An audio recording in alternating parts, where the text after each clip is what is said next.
Welcome to the Logic and Life Coaching Podcast, episode 47. Everyone wants happiness and success, and we know how to get you there. Come listen to the Leadership Society of Arizona as we teach a proven logic to help you simplify life, overcome challenges, and predict the future. You're listening to the Logic and Life Coaching Podcast. Welcome to the Logic and Life Coaching Podcast. My name is Chuck Solanas, and I'm joined by Dr. Jacob Kashiwagi. He is the author of No Influence Mentoring and the No Influence Leadership Model. And so what I wanted to talk to him today about was this concept of no influence. So we know that in popular talk and a lot of businesses, a lot of people talk about being influential, being a influencer, being someone that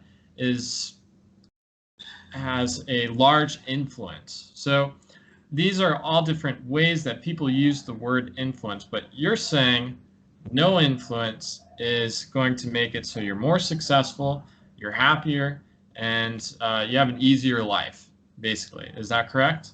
Definitely.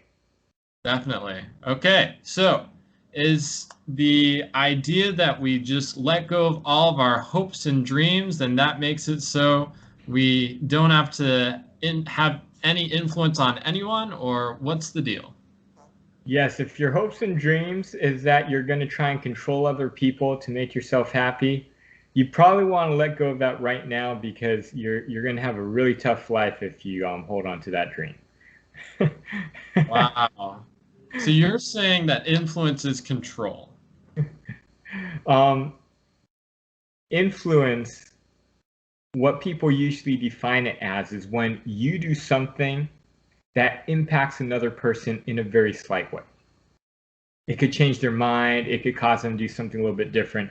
But in reality, influence is just a smaller form or a lesser form of control, right? Because control is when you're actually either physically or whatnot have a grip on someone and trying to make them do something, right? But influence is exactly the same thing. You're doing something to get someone else to do something different, even if it's slight, even if it's like changing their mood. So you motivate them to do something. You change their mindset a little bit because of you and what you do to get them to be different. And no, I don't believe that works at all. I don't think it's even possible to do that in life. I think because people don't have a lot of information and are not very educated, normally you think you see that a lot in life, but I don't actually ever think it ever happens, actually.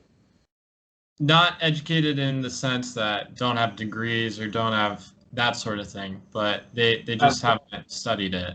Yes, and well, it's like my PhD was in supply chain management, so I'm very well educated, but I'm very well educated in my field, right? But a lot of people aren't very educated in other fields. And so because you only know the field that you have researched and studied a lot on, and everyone has their field, but we actually don't really know a lot about other fields. So when we see stuff going on in life, because we really don't know a lot about it, we attribute something and we think something's going on when it really is not. Okay, so let's take a motivational speaker, for example. You have a motivational speaker, he gets up, he makes this great message, and then life is changed, they've walked away, and they're like, wow, that was amazing, that was just what I needed, and they changed their whole lives. What do you think about that? Well, first off, like I said, we're not very educated on what's going on. So a couple of things could be in play here.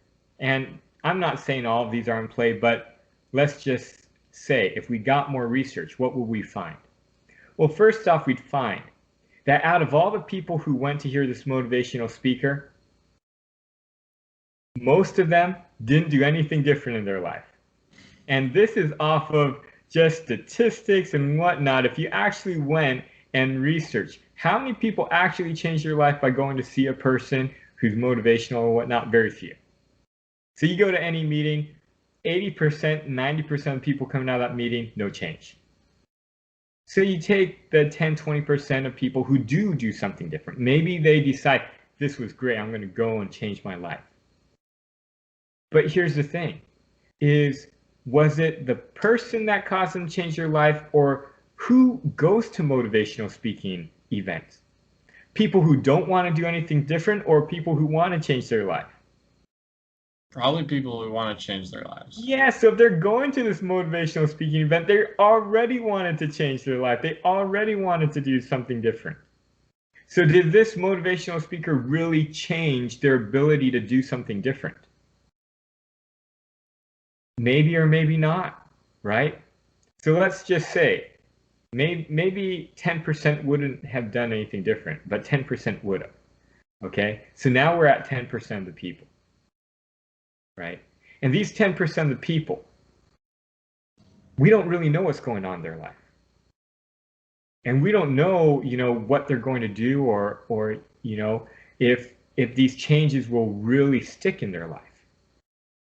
And so there's all sorts of psychology things in play and whatnot, right? And then we have to ask the question above and beyond that. So we're dealing with a very small population of people who we think could be influenced once we really get educated on this. But then we also have this thing of, well, here's the thing. Do people attract different things into their life, or do other people force these people to get into different things in their life, right? Who's actually leading this whole charge? And that's the gray area, right? Even John Maxwell, who's really big on motivation, really big on leadership, influence people, but he has this law called the leadership law of magnetism, where leaders seem to attract other people just like them. And he uses this example of Princess Diana. Princess Diana was very influential in helping to eliminate mines in third world countries. These mines, they put a minefield out, and people are getting killed because they don't know where these mines are, and they're innocent bystanders, and they go, a very old mine, they step on it, they blow up. Very big issue. Princess Diana brought this to light. And he says, well, she, because of who she was and her vocal, she attracted a lot of these things, or she influenced a lot of these things.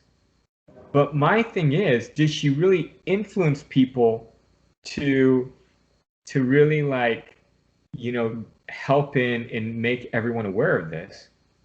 Or was it the law of magnetism, which is she really cared about this, so the natural law is she attracts people who already cared about this, right? And this is a big struggle. Is it influence, or is it or is it kind of like a magnetic type thing where you're attracting people just like the things that you care about? And these two laws cannot exist. Why not? It cannot exist together. They cannot coexist. They cannot coexist because it's one or the other. It's either you're attracting people like you, or you're actually influencing people to be different. Oh. They care about different things, right? That's why they're two opposing laws.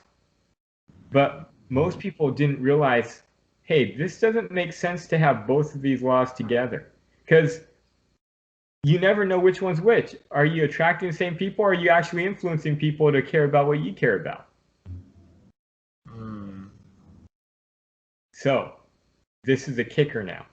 Because we're at this dilemma and we don't know the chicken or the egg, if you're born or if you can be developed, right? Since we don't know this, I go off of logic. And the logic is, if somebody can influence you, it means you don't have full 100% control over your life. Which means you're not fully accountable. Which means you can always blame other people. Which means you don't necessarily deserve everything that happens in your life. Now, these are all okay ideas, and they could be very real.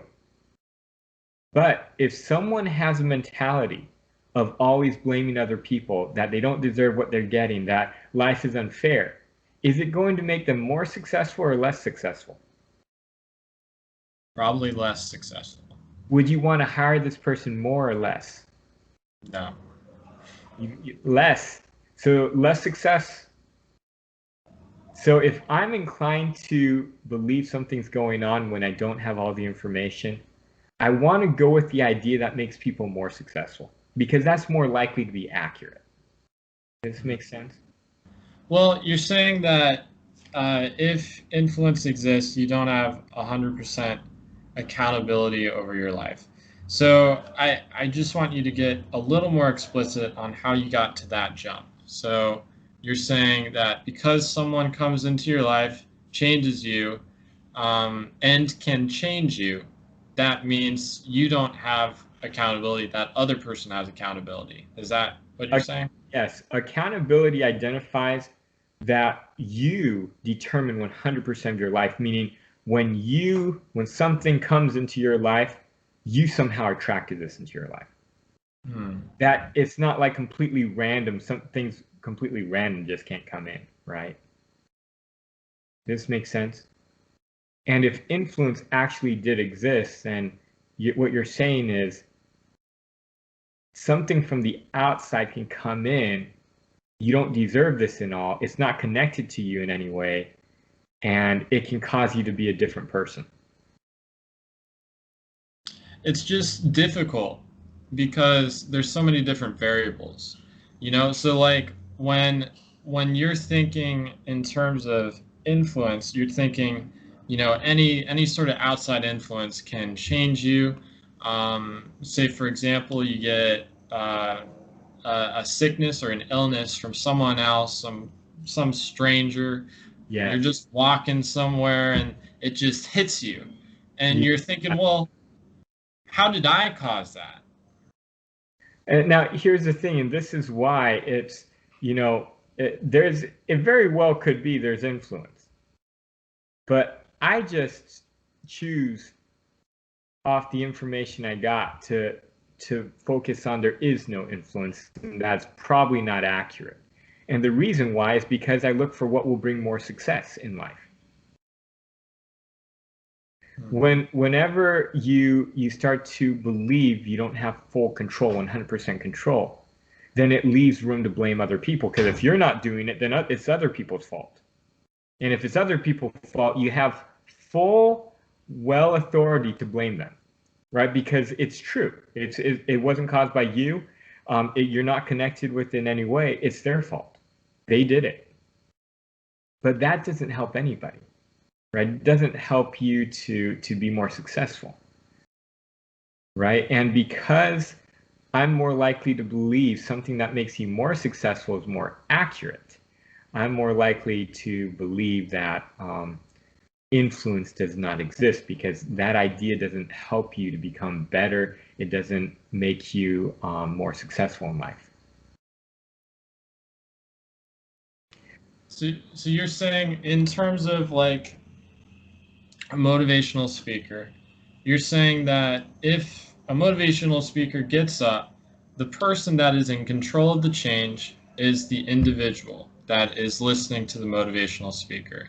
It's not the motivational speaker who is really directing that change in their life. Yes, they're presenting a skill or an ability, which through their language, through whatever exercise they're doing, they're making it so you feel like you need to change something, but it's only specific people that feel like they need to change something after hearing that. Yes, so they're actually not making you feel like you need to change that. You actually are making yourself feel you need to change that. And you put yourself in a position to hear people, to give you information that gives you that boost to want to change that even more.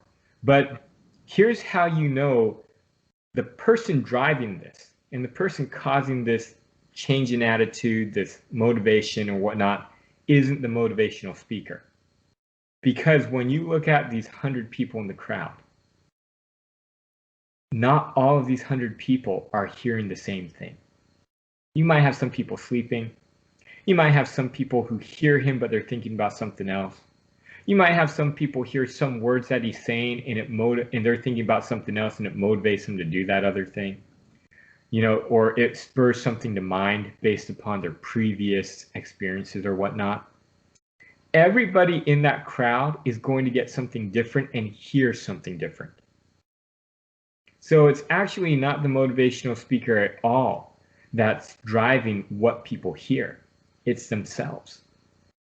And you know this because when you go into a teacher classroom situation, if someone could really influence everyone, then the teacher could then ensure that all the students learn the exact same thing from what they're saying. But you never get all students learn the same thing.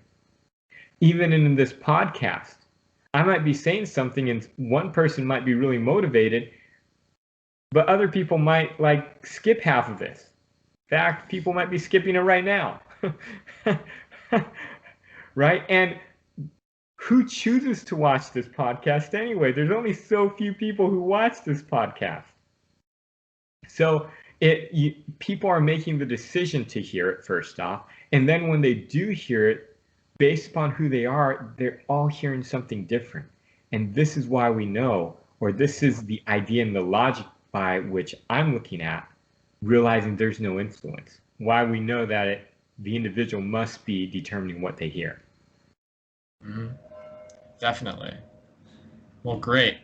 Thank you so much for that recap on no influence, and I appreciate the explanation. So basically, if you're feeling like you're blaming others, if you're feeling like other people are in control of your life, just think, is it more successful? Is this approach something that's going to bring me more peace and more happiness? And then maybe consider taking more accountability, more responsibility to change your situation if you don't like it. And that's, I think, it for today. Thank you so much, Dr. Jacob. Thank you, listeners, for listening, and viewers for watching. Have a good rest of your day. Thank you for listening to the Logic and Life Coaching Podcast. It would be great if you could take a moment to write us a review.